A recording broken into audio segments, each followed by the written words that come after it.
Good evening, everyone, and welcome to another episode of Affinity's evening webinar series. Thank you for coming. We're looking forward to having you. I'd like to begin by respectfully acknowledging the Gadigal people of the Eora Nation, the traditional custodians of the beautiful land that we live in. We pay our respects to elders past and present and to all descendants. And we also honour all Aboriginal and Torres Strait Islander people who are joining us today. My name is Professor Rosemary Johnston. I have worked at UTS for many years and I've been part of Affinity almost from the beginning. I am a long-serving member of the Affinity Advisory Board, proudly a long-serving member of the Affinity Advisory Board. For those of you who are joining us for the first time, let me briefly introduce you to the Affinity Intercultural Foundation. Affinity was formed back in 2000 by a lovely group of young Muslim Australians. Their aim was to promote multiculturalism and to foster intercultural and interfaith real dialogue by building bridges between different groups in society. Tonight's webinar is in collaboration with the Australian Human Rights Commission and PwC Australia. Like Affinity, these organisations both seek to promote community harmony and social cohesion, talking together, meeting together, understanding one another in our culturally diverse country. My particular task today is to welcome and introduce tonight's facilitator, Philippa McDonald. You'll know Philippa. She's a senior reporter at ABC New South Wales and is currently focusing on bushfire recovery, as well as on the impact of coronavirus on our regional communities. Her career has been built on breaking news and analysis of the biggest stories of our time. Philippa has been at the centre of media coverage, as you've seen, of Australia's worst bushfires, of political upheaval, of family violence, the disappearance of MH370, terrorist attacks, earthquakes, mine disasters, and coups. From medical breakthroughs to the billing practices of well-known surgeons, to the hunt for a serial killer, and to the Royal Commission, which revealed how the nation's most trusted institution failed our children. Philippa has been there, reporting for us. I'm very proud on your behalf to welcome Philippa. Thank you and welcome. Thank you so much, Professor Rosemary Johnston, for your warm introduction. It's a pleasure to be here. Tonight we'll be discussing valuing diversity in leadership. There's extensive research that shows diversity brings many benefits to an organisation. A diverse workforce increases profitability and creativity. It promotes stronger governance and policy development and produces better solutions to complex problems. Despite this, we're yet to see culturally diverse representation at senior levels where the significant decisions are made. Race Discrimination Commissioner Chin Tan and PwC Australia CEO Tom Seymour will share their insights on the importance of representation and diverse leadership and what we can do to create more inclusive cultures in Australia. Now, before I begin our conversation, I'd like to inform our listeners to write down their questions in that chat box using the hashtag AskAffinity, and we'll try to answer them in the allocated Q&A session at the end. Welcome, Chin and Tom. Chin, I might get you to kick off with some opening remarks, please.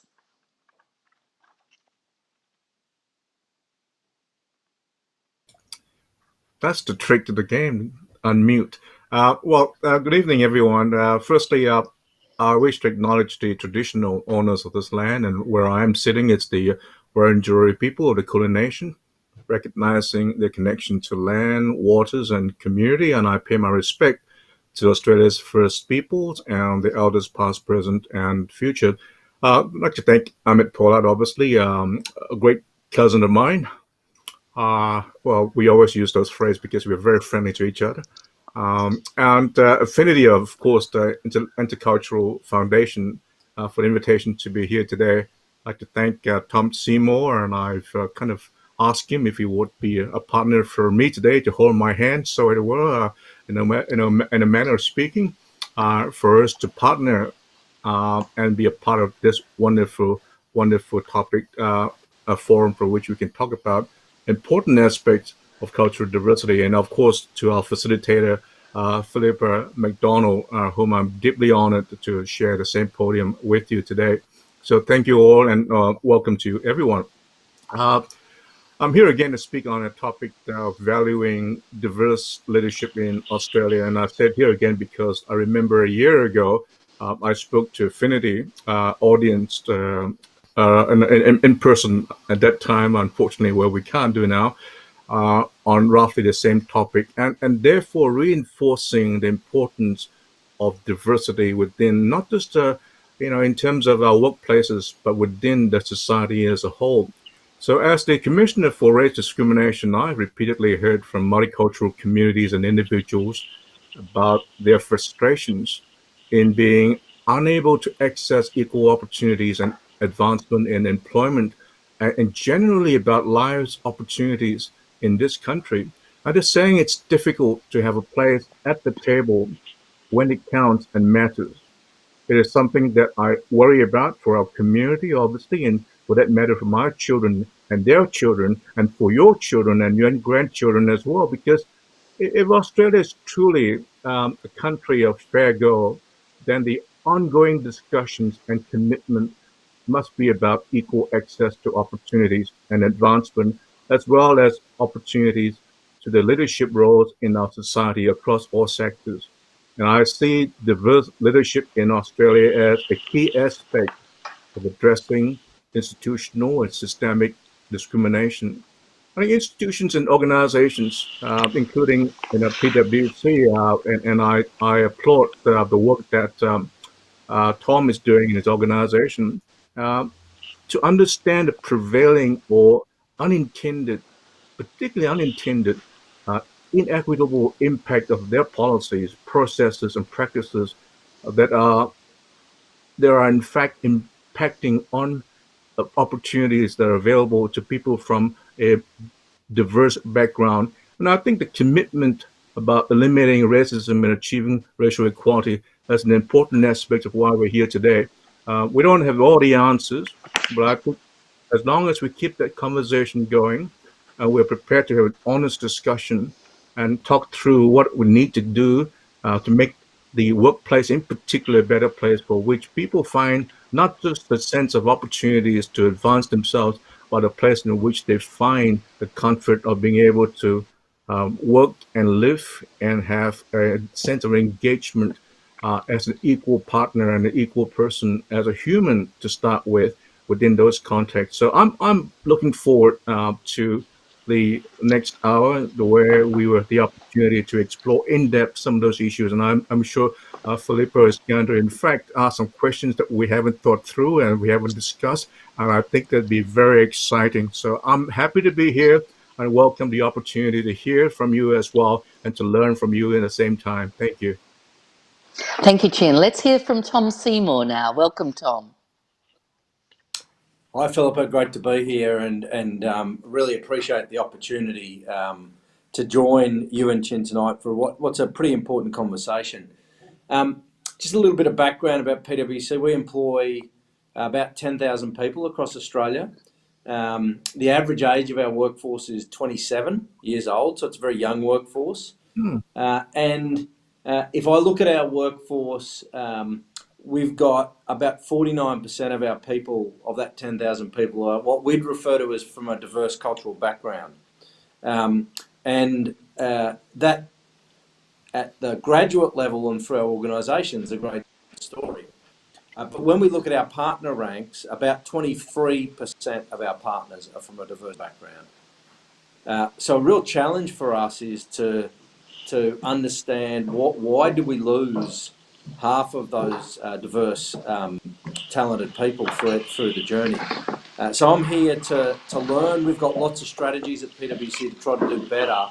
But one of the things that we really want to do is get involved in the conversation and talk about this.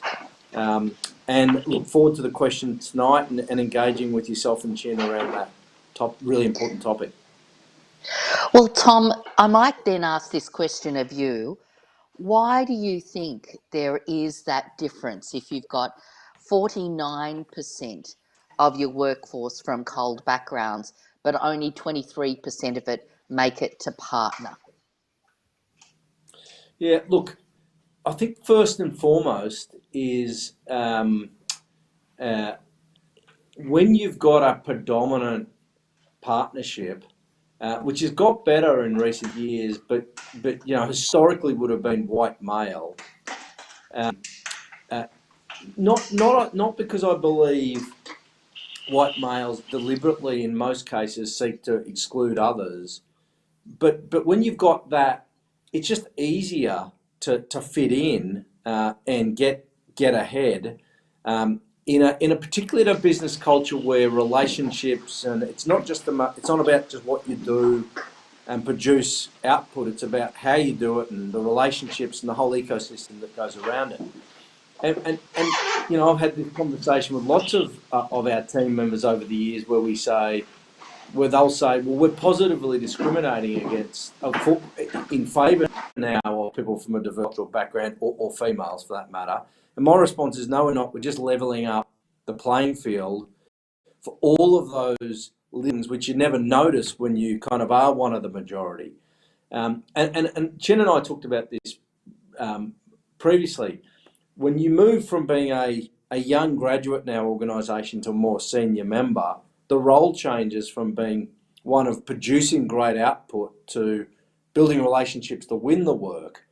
And, that networking and the dinners and the lunches and the building of the relationships, when you're a white male like me, it was easier to be pulled along by other white males. So as we get broader, diverse representation at the partner level, it starts to self-propel and just balance. But until you do that, you need intervention strategies to level it up and actually level the playing fields, having some deliberate strategies to give opportunities to and different training and experiences to people from diverse cultural backgrounds where otherwise they wouldn't get them historically. Strategies have you been using to try and make people feel more welcome, people from a wider group of backgrounds feel more welcome? Some of them are simple things, Philippa, like cultural awareness training. So, training around understanding the background and talking about our different cultures and backgrounds. We have network groups, so staff network groups. So we have a network group which is focused purely on what we call, again in our language at PwC, our team members from diverse cultural backgrounds. And I know I went to 4 or 5 of the dinners last year, and we just get a bunch of us together, and it's basically a bunch of people who are not from a diverse cultural background, and we sit down and we talk and we share experiences and things where a young Chinese partner shared an experience last year at one of these dinners where she said, in my own community, I'm known as a really outgoing, kind of vibrant person, and I'll tell jokes and things. But at PwC, I'd never followed the footy before, and kind of on drinks on a Friday night, everyone starts to talk about that, and I find it really hard to fit in, and you sit there when you're like someone like me who's followed the footy all their life, and go, well, I never found that hard. But it makes you think. And then you go and you'll be at the drinks 2 Friday nights ago and you change the tone of the conversation. I know that's really simple, but things do sort of set you back, make you think, and make you be more inclusive in the way you operate. And it's in those informal moments that matter so much in an organisation like this, not just the formal engagements. So that would just be one example of those networks, and then more deliberately intervening to get diverse teams on big jobs. So when that new big job comes in, because we all know that we create our careers on the job, no different to journalism. You get that, that really great story you chase, and that's where you build your brand. How do we sort of test, have we got diverse teams on the big jobs, or are we just picking people that kind of we know and look like us? And forcing that and creating those opportunities. And guess what? The diverse talent always delivers. They get that opportunity and away they go. So, Chin, I might ask you to pick up there. Is it those informal comments and those and the kind of social engagement that is as integral to career progression and, balancing up the scorecard? Yeah. Yeah. Uh, I think they're important, but they aren't the only reasons why, let's say, multicultural communities aren't getting ahead. Um, Look, we all have to have a range of skills in life to get ahead. Right? Engagement, being amenable and understanding context, a whole range of things, skills, organizational fit. But where the issue is this is in terms of organization is about the awareness about where the issues are. I mean, the big thing that we government do and the questions we pose to us when we introduce a proposal is this: why are we doing this? What's the gap? What's missing that we need to do this? Now, if organizations don't see it and understand that there is a need for that, then they won't move on. There's nothing to fix. We're fine. We're making lots of money. What do we need to change that again? So the question would be about that leadership. People coming through and said, "Well, hang on, we have to because of that." In business, it's easy to look at a business case, and that's important. But we mustn't forget the moral case as well, because after we've done all the business case, we're going to be trapped into a situation of what my predecessor used to say, that we're going to create a class of second-class citizens who are professionals. We're not getting very far, who are there fitting all the needs of different places because of economic needs, right? Well, there is an economic needs for why we need to have a CEO who is Indian or Chinese, because there's no economic case for it. But there is a moral case of saying, why not? Right? And it will come to organizations saying, look, it's beyond just simply saying it's about because economic, it's about making money. Well, it's not. And the leadership must come from there. When you see those issues and those problems, you frame it that way, then you create opportunities and you look at structural bias, the system.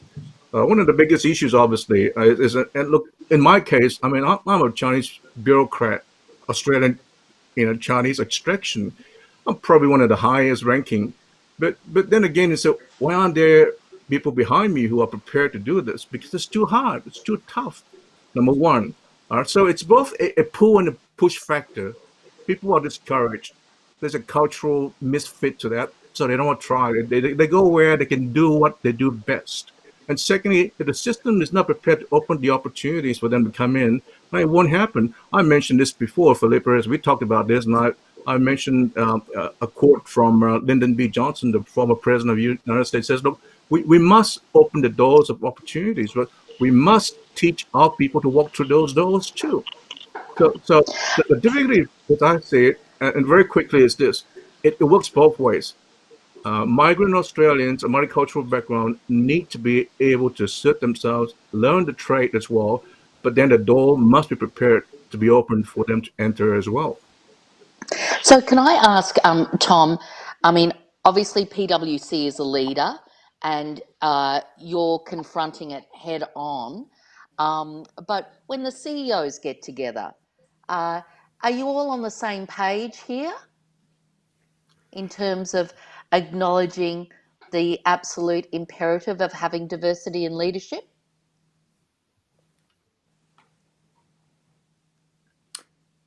I'm not sure if it's just me, Philippa. I lost. You broke up for a lot of that question. Sorry about that. I'm wondering whether the CEOs are on the same page as you. You know, you must meet and have a chat and network. but do they see the CEOs of major firms, major multinationals like your own, do they see the same imperative to have diversity in leadership as your organisation does? Yeah, look, I think business does see it as a critical path forward. I think there are varying levels of commitment to change it, because some of it's not easy. You've actually got to, you've got to fight against the system, um, to achieve change. But broadly, I think business gets the head and heart of diversity and inclusion. To Chin's point before, it's not just about good business, it's actually doing the right thing. And I look at our workforce and, people an average age of 26, well educated, they expect us to do the right thing and lead. Norms are changing and expectations are increasing in this area, which is a good thing. So that puts pressure on business leaders, not only to sort of talk about it, but actually to drive change. But sometimes that change is really hard, and I've got to say we don't get it right all the PwC. We're far from getting it right all the time. We make mistakes as an executive team. At times, and you'll look at leadership appointments and you'll go, how did we get that wrong? We've ended up kind of falling into the same trap, and you sort of sit back and you try to fix it. So it's a continuous sort of effort, because you are actually changing the system which is embedded. And this is where I think, when will it become self-propelling and you won't need to intervene as a business leader, is when you genuinely have senior representation which is diverse. Because when you genuinely have senior representation that is diverse, you won't get the groupthink, and therefore it'll kind of just happen. But until that happens, it takes a lot of effort to change, and sometimes you trade off easier courses of action for harder courses of action in the short term to get the right longer term outcome. And we all know how hard that is to do in any business. So I think it's well understood and accepted, but that the level of desire to make hard decisions for change isn't consistent. So then, Chin, what would be your message to those in leadership positions that are really trying to tackle this or don't see the need? What would be your overriding message about how important diversity is in leadership? I think you start by having a message that actually resonates with people. And if business case is what is required to make a case, let's start there. I always say, look, I'll take little victories I get on a daily basis. If people understand why we need to be diverse because it's good for business, well, that's a good place to start. And then we go to the next stage of saying why it's far more important than that. Because there's a limit to how we can see and we can align everything on business criteria. Now, I'll give you an example about this. Part of the difficulty, of course, is that when business in particular, in our society, at large, sees cultural diversity, they want to be able to compartmentalize it, and they'll say to people, well, you're from this background, bring us the stuff that's good, we want those things, but don't bring us the other stuff. But you can't do that to people.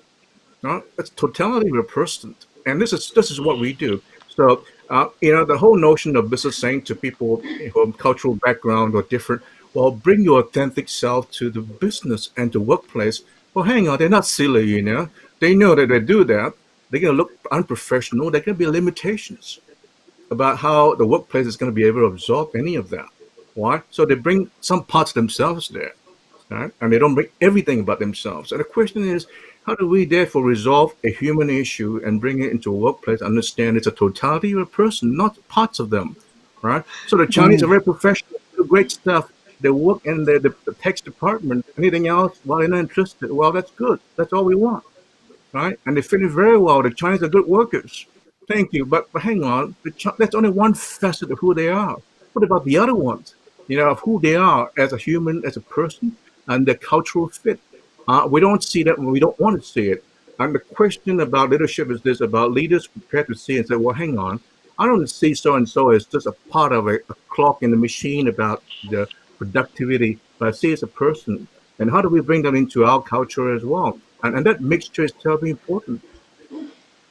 Well, then I'm wondering, what you say to those people, because you're talking about a moral and economic imperative to have diversity in leadership, and I'm just wondering, what do you say to those people, both of you, if I could have brief remarks when people say, "Oh, that's just marketing." Tom, go ahead. He's got the answer. Yeah. Well, first of all, if you give a message to like your people, your staff, and your clients, in my case, that you care about this, and you then don't walk the walk, people will hold you accountable for that. And authentic leadership is such a critical skill, I think, in business and in the community. And if my team stand up and say we care about this, but then they don't see it followed through with, you'll be held to account in organisations like ours. So I think tokenism and just a marketing ploy might help you in the short term, but over the not term, but the medium term, you'll get found out for it. And I think transparency in your performance is critical. So we have targets at PwC around diversity, both gender and diverse cultural background targets. Now, we have years we miss those targets. Like we have years we miss our financial targets. The important thing is when you miss them, there's one, accountability, and two, transparency around them, just like you'd have accountability and transparency around financial targets. So I think it's, I think you get held to account very quickly if it's just spin, and people see it. And the way you add to that is transparency and accountability. And that really drives, in an organisation like mine, accountability and transparency drive, and it drives behaviour. And that's why I think targets are so important in organisations like ours. And we'd never start the year without a target around our financial goals. So why would we start the year, with a target, or without having a target around our diversity goals? They're no different. And Chin, your organisation, or the Human Rights Commission's done so much research in this area. Is that what you're saying? You've got to take the stick, you've got to have targets. Targets and quotas are a different obvious dimension, but my view is that targets, offering different views. It's in some quarters quite divisive about whether in fact we should target or not, even to start as a fundamental base. But my view is that if you have discretionary targets of some sort and aspirational, it's a good thing to have, because it sets goals for you to achieve. It gives you the markers for which you can then graduate and move on. So targets aren't a bad thing, but I think it's important to remember that targets are there as a guide. They aren't, in fact, the solution to solve the long-term problem. Because what you do is, and this is where I see it, organizations, I've seen them all, and they come and go. Some do a great job, but I tell you what, they do hide behind targets and do hide behind processes. Right? And you get a lot of big companies will lay out to me, tons of materials of what they're doing, and tick the boxes. And I said, that's great. That's great. But at the end of the day, there are different levels of which we're trying to make achievement and advancement in this area. And you're not going to achieve that because your target's been met, right? Because they're designed for a reason. We're talking about human issue. We're not talking about, achieving some quotas in terms of marketability of items and selling products. Right?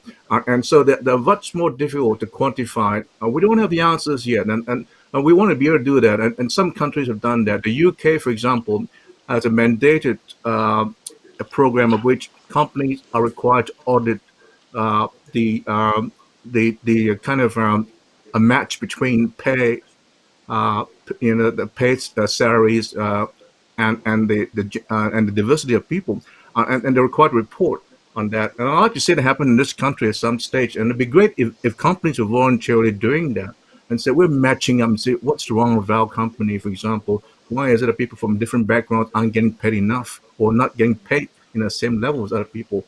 And so this is a good place to start and matching and saying why, because there's an imperative for that. There's a reason why these things will help us see where we're not getting it right. This might be a good time to bring in one of our video questions. Let's start with Dr. Brian J. Adams, AM. Thanks for the opportunity to ask this question. Jen, it's good to see you again. Thanks for taking leadership in this area. Mr. Seymour, I appreciate your contribution as well, and looking forward to learning more from you. The question I have for you is, how do we move beyond tolerance and targets as the focus of our diversity strategies to a focus on respect and impact?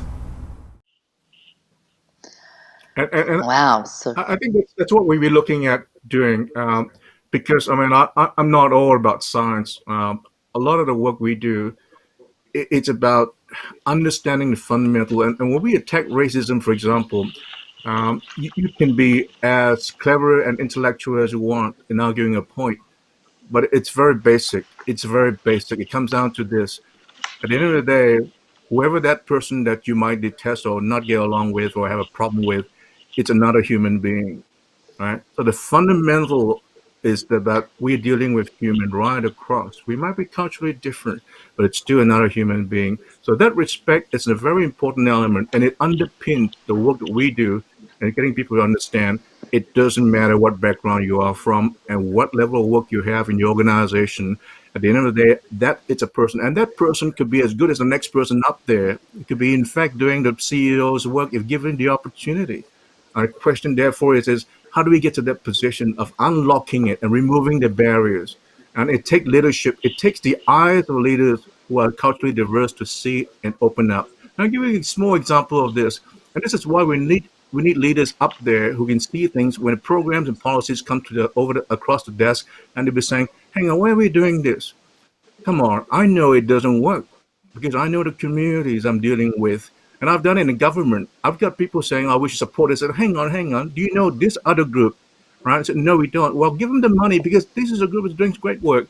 And this is how it changes a little bit at a time. And then they're forced to enter into areas they've never seen before. Right? So you need to have the eyes to see it. Right? And therefore, as a leader, you make those changes that are fundamental. because there's a danger too, isn't there, Tom, that you can encourage diversity, but how do you encourage diversity without tokenism? Yeah, 100%. And look, I think to Chin's point, it's a human issue, business issue. It's a human issue, and you know what you don't want to end up with as a business leader, and this is a conversation we have internally at PwC, is you don't want to end up with a more diverse group of people that don't feel included, then that feel excluded. So it's not just about getting more diversity in. It's the question before. It's about respect and understanding and relationships and creating that human connection. And that's when it's real. And you know, to giving the opportunities to diverse talent, but then really kind of rolling your sleeves up and supporting and making that diverse talent successful in those opportunities, like people did to me when I was coming through my career. And it's personal, and creating those friendships and connections where your families get to know each other and your friends get to know each other. That's what this is about. And I think when you make that, it becomes about respect and impact, and not just about, you know, tolerance and targets. Well, we've still got a lot of interest in tolerance, targets, quotas. So let's hear from Alexandra Alabanya with this video question. Hi, my name's Alexandra Alavanya. I work for the Department of Communities and Justice. My question for the panel is, how do we build capacity in our leaders to ensure they truly value diversity? And secondly, what can our managers do in their recruitment practices to ensure that they're inclusive and diverse, and to ensure that they are not just filling a quota? Who'd like to take that question? It sounds like a Tom. Tom kind of question.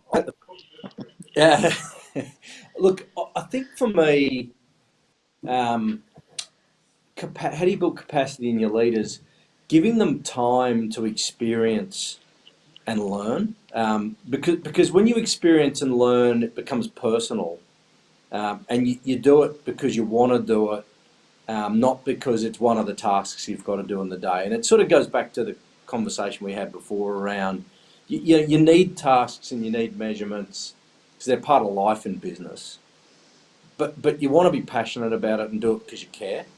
And so exposing leaders, and I've been unbelievably lucky in my career of being exposed and going to Garma last year, the big Indigenous festival up in the Northern Territory, and just spending 3 days up there, just absorbing it and understanding and learning, made a huge difference to me in how I think about the Indigenous affairs area and what we need to do as a firm.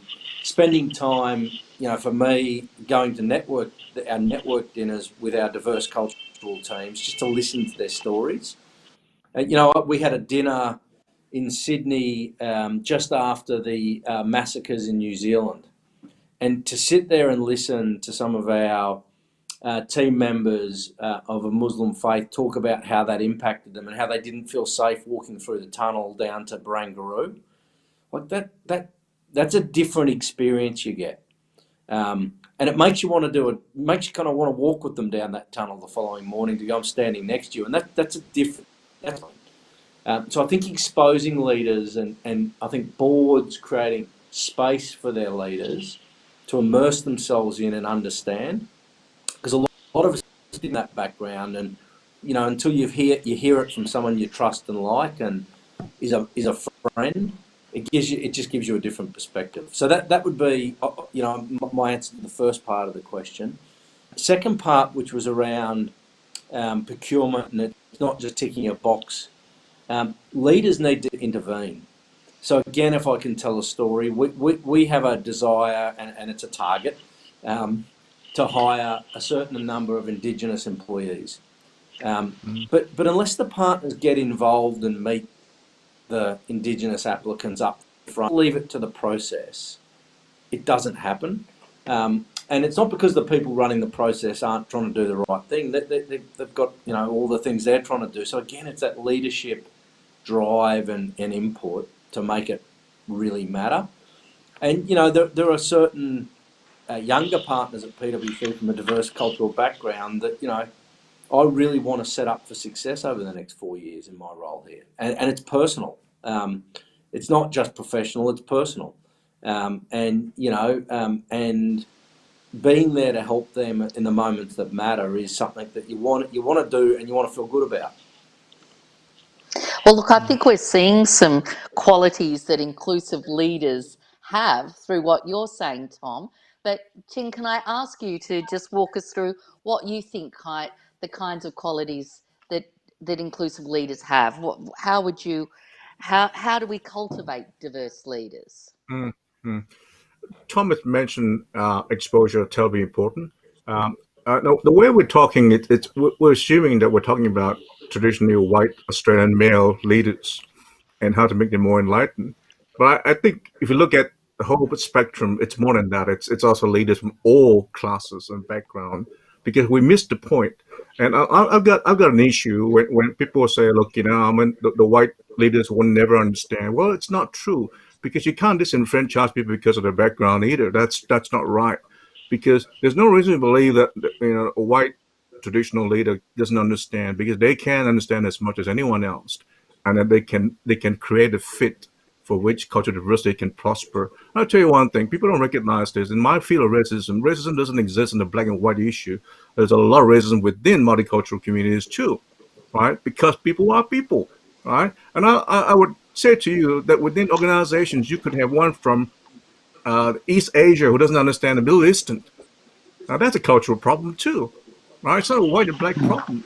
It's about the human issue, right? And we need to find that the keys are not about the characteristics of people being who they are. And so that engagement is terribly important, because when they understand it, they see it, they open opportunities, they open doors in a way that didn't exist. And they see the need to move on and say, we need to do this because not only because the right thing is also good for business as well. And this is an imperative about how people, through their own lives, and this is not about business leader lives, but we're talking about individuals. And this is important, right? If you don't get racism outside your workplace, you won't get it inside either, right? It's the same person with the same attitude, and it has to be applied right across in a consistent manner. And so a lot of what we do is about this.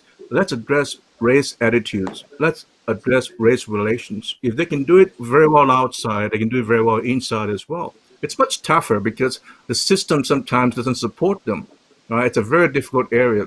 But I would also say this: there is also a great deal of need for those from multicultural communities to acquire the skill set that's required to prosper within environments, because there are in fact tough criteria to succeed in those areas, right? And I think if, for example, a culturally diverse leader makes it to the top and gets to stay in and not get kicked out within a month, you know, and get to be in there, I think they make better leaders. Because I tell you what, we'll talk about this.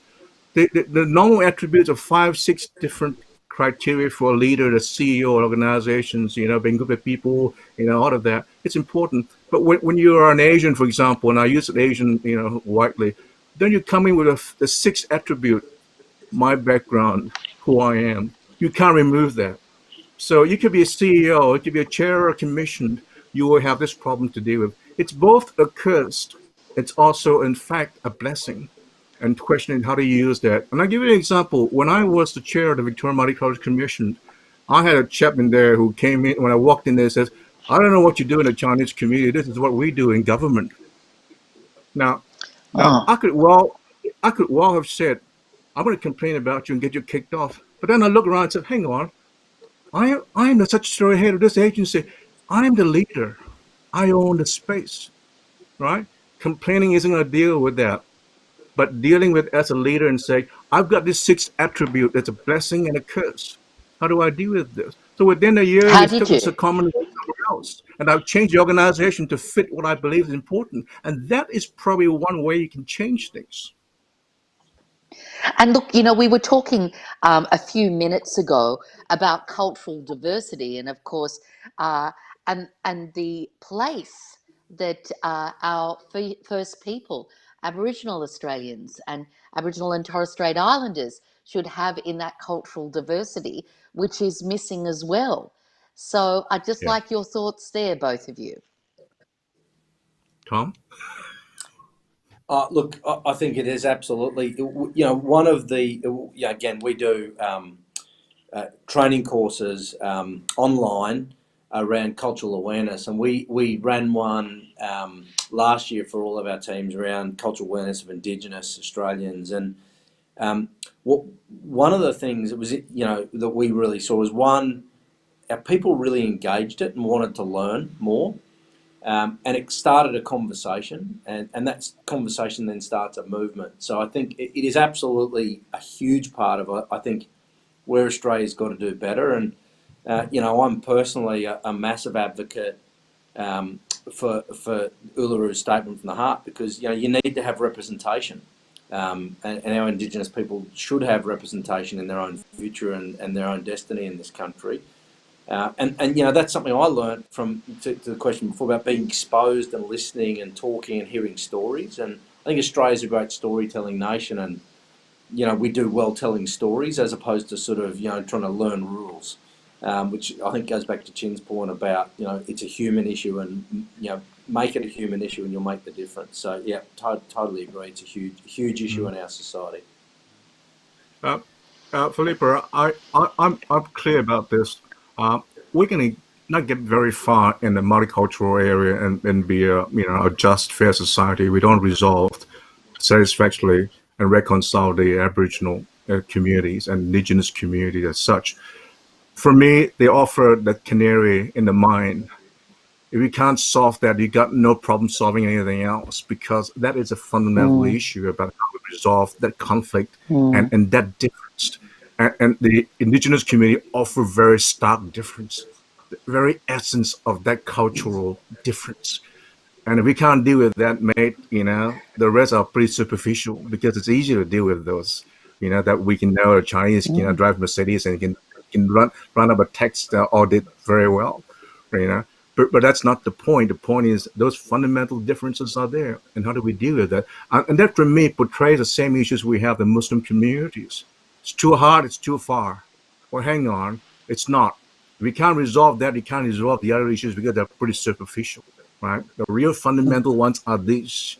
Their differences are there, and how do I live with those differences? Now, I'm going to bring in a question from Professor Ray Francis, if I could, and I'll speak to this question, but we'll probably see her on the screen. Is committed to diversifying its board, and assuming that this would not happen all at once, how should it prioritise the selection of new members between gender and ethnic background, etc.? So, Yeah, who would look, like to take that? So, we're talking about diversifying boards, and it's happening in stages, and how you prioritise getting your board right. I always defer to So, Tom. Tom, go first. Chin. So look, it's interesting. What in part of my role, I sit on our kind of global leadership team as well. And what I would observe is Australia has had a much greater focus on gender diversity in relative terms. Not saying we're by any means perfect in that, but we've had a much greater focus around gender diversity and not as big a focus on cultural diversity.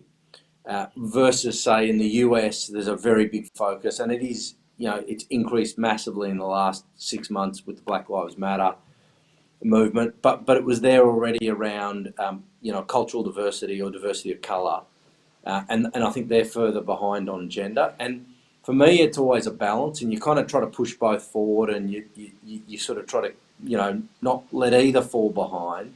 I think at PwC, and we ran a survey of our partners on this recently, we've made much better progress on gender diversity. We're still nowhere near perfect on that, and particularly inclusivity of our gender diverse leaders. But we haven't pushed as hard on cultural diversity, and that's a big focus, and that shows. So I think it's just always sitting back and trying to keep the balance. And life is about juggling lots of plates, and this is no different. And it's you want to push both, and reassess as a business where you sit on each to work out where you put your energy in the following year. Tim, Philippa, what would you say to Professor Francis on this? this is a tough one. But I'll have a crack at this, and it's a touchy point as well. I think we started on diversity with a very genuine intention of looking at all the diversity. What we do is the problem is we put all the diversity into one basket, and we think they're all the same, but they're not the same. So we talk about diversity. Like a manager, this diversity. I said, wow, that must be a very talented manager. We can do cultural diversity, gender, disability, and sex orientation. Well, I could never do that. Right? So where's the skill base to do that? Because it's all diversity. Well, it's not. When I took on a role at Symphony University, and I said to the vice chancellor, I said, I don't want to do gender because I'm not an expert. I'll do disability. I'll do sexual orientation and all of that. I only know one thing. The diversity I know is cultural diversity. So I became a director of cultural diversity in a university instead of being diversity.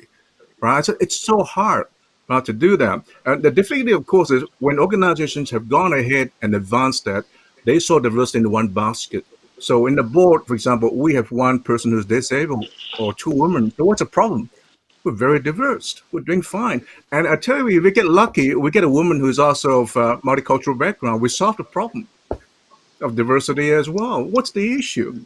And that's how we see it. Right? It's a very simplistic way of diversity. It's all in one basket. We don't see people. We see a kind of concoction of an intellectual exercise of saying, we got diversity. Right? It's doing very well. Right? And having one Chinese there does the job. What do we need more? I had that said to me before, and said that parliamentarians, we had a senator 25 years ago was Chinese, so what's the problem? Oh. Right? The question is, what's the issue there, right? And I have a daughter who is a doctor in hospital, and I always point this as an example of where the thinking needs to be changed. I said, I go there, and assuming there's 10 doctors in the hospital, they're all white male, no one blinks an eye. But you go to the hospital, out of 10, you get 5 who are Chinese and 5 are Indians. I tell you, the question will be raised, what's wrong with this hospital? As if they're not qualified to be there. And this is the kind of mindset we need to change and say, what's the problem? You think that Australian society is that bad? Well, we're not that bad, but at the back of the mind, we still churn around and said, "Oh, hang on, what's happening here? Why are they from one background?" But the question is, what's the issue? Are they not qualified to be in that position? Are they not good doctors? Right? So what's the issue? And we do that, and all of us in different ways, in different mode, in different time, have that bias there. And the question is, how do we become aware of it, and how do we, in fact, make changes that are incremental, and said, how do we move away from that? And Well, even to be fair, this and might be. I will admit to you honestly, even on this, even the Race Discrimination Commissioner is not beyond biased.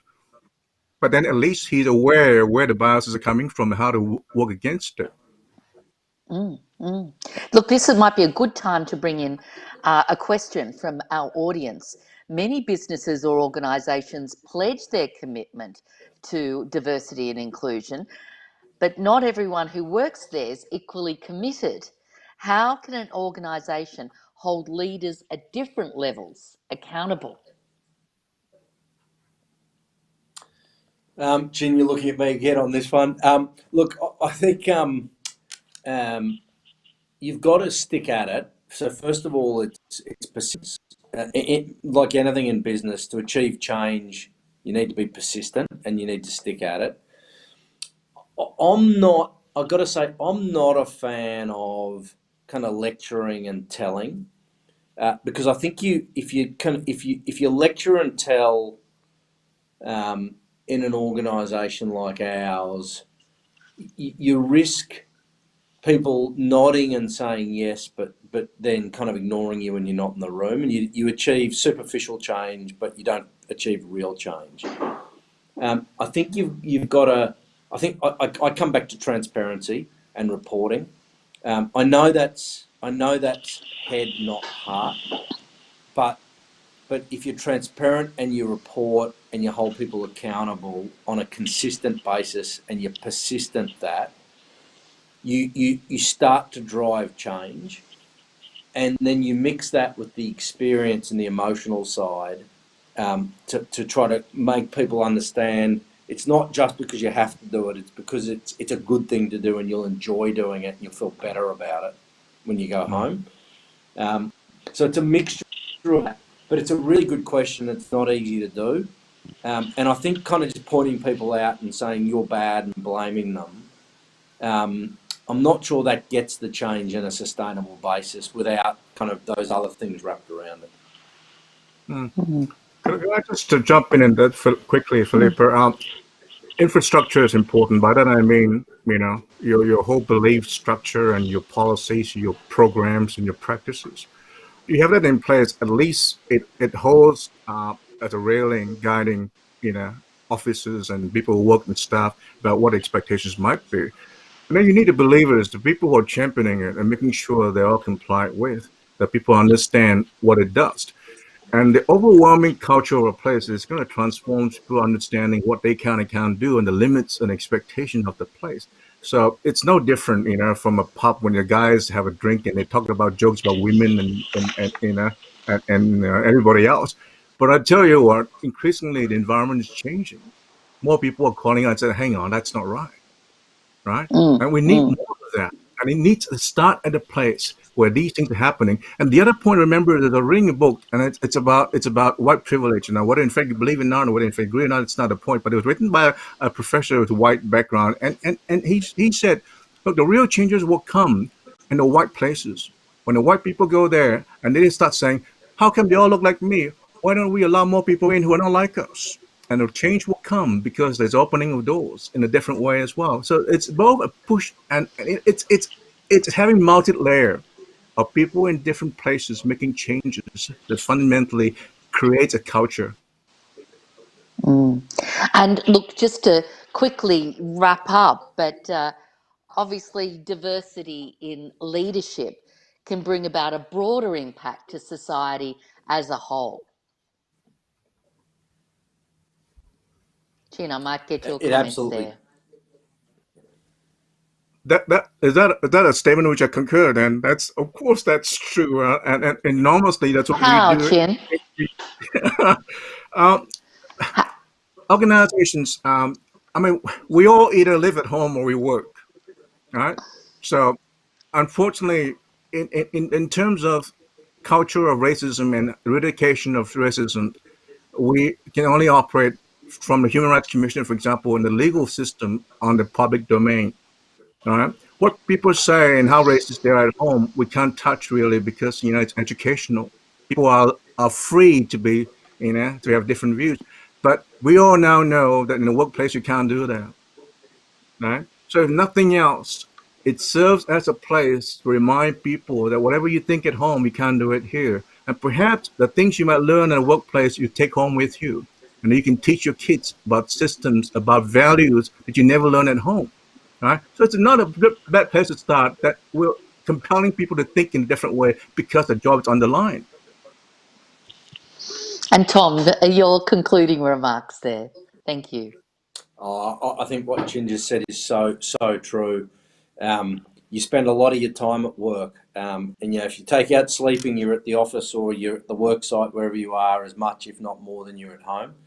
And if you're in a system at work which truly respects, and that respect is there and that desire to make this better, then I do think you take that home. And I look at the privilege I've had of working in the environment I've worked in, and I've got 3 kids in their early 20s and teenagers, and I think that I've definitely formed my views outside of work from what I've learnt at work. And I have different views now than I did when I was a kid growing up. And that's not to say I was brought up with bad views, but you evolve and change. So the impact leaders can have in the workplace is so much more than just on their organisations.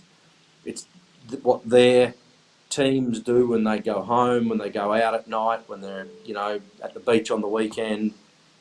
You get to change, and that's a pretty exciting thing for a leader to do. And I think in the world at the moment, you see where leadership is strong and you see where leadership's not strong, and you look at the difference it makes on society. And I think that sort of, you don't have to look much further than that. Well, thank you. On that note, I'd like to say a very big thank you to you, Chin Tan, and to you, Tom Seymour, and to hand over to Affinity's Executive Director, Amit Polat, to present the concluding remarks. Thank you. Thank you, Tom. Philippa. Thanks, Philippa. Thanks, Chin. Thank you, my esteemed cousin Philippa. Good evening, everyone, and my newly extended families, uncles, aunties, cousins. Thank you for virtually joining tonight. I'm delighted to collaborating this event with Australian Human Rights Commission and PwC Australia. First and foremost, I would like to thank my esteemed cousin Chin Tan and my new cousin Tom Seymour for enlightening us with an insightful and significant conversation that is much needed in today's time. Both are great exemplary figures of their leadership skills in promoting and raising harmony, diversity, and inclusiveness, which are the foundations of a healthy society. Thank you, my esteemed cousin, Philippa, for facilitating this remarkable event. I would like to extend my appreciation to those who have been working hard in the background, my cousins Liz, Gillian, Shannon, and Uncle Matthew. Finally, I would like to sincerely thank our esteemed board member, Professor Rosemary, for the warm welcoming of the program. Diversity is a natural dimension of our society and geography. Australia continues to grow a more multicultural, multi-ethnic, and multiracial country. Diversity of race, religion, nation, and lifeway should always be accepted, as it is the key to understanding a cohesive society. Cultural diversity is one of our greatest sources of enrichment, and it teaches us to learn how to live together, which in turn necessitates friendship and true dialogue. Great leaders are also to recognize that our differences are our strengths. As we have heard tonight from Tom and Chin, a great leader should be able to lead not only with a particular group of people, but with people from all walks of life, and as a result, they will be able to lead their community or organization to success in every field. Effective leadership requires the development of a compelling, personal, and dynamic vision that engages every individual by providing environments where everyone is able to make a difference.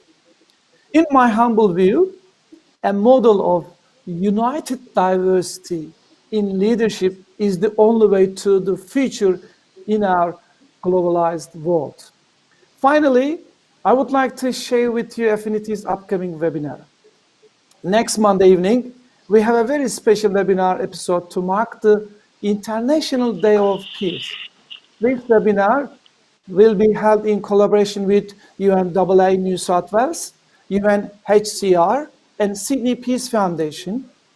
Ms. Louise Owen and Dr. Susan Banki will discuss the voice of impartiality, maintaining peace building in a turbulent world. Facilitating this event is my esteemed cousin, Hugh Remington from Network 10. For further information regarding this webinar, have a look at Affinity's website or Facebook page. Thank you to our lovely listeners from home and our distinguished speakers, Philippa, Tan, and Tom, and supporters. I look forward to seeing you next Monday. Have a lovely evening. Thank you.